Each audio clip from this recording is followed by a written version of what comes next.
হ্যাঁ, স্বার্থপরতা।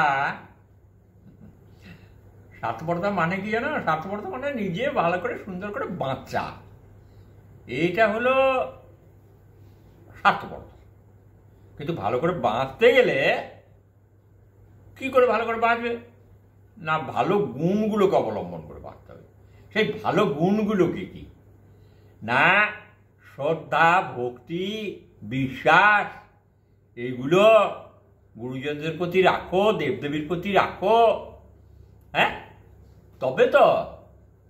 আর ধীর হও, নম্রভদ্র হও, স্বচ্ছ মনে থাকো, পর উপকারে এসো, সৃজনশীলতা, এইগুলো অবশ্যই রাখতে হবে, তাই না? তারপরে যদি কিছু পারো তো দান ধ্যানও করো। হ্যাঁ, যেমন পারো তেমনি করবে। হ্যাঁ, যখন যেমন অবস্থায় থাকবে তখন সেরকম করবে, কিন্তু ভালো গুণগুলো রাখতে হবে।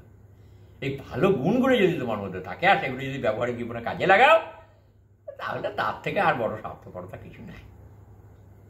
তুমি বাবা মাকে প্রণাম করো, তো সে তো তোমার সাথে।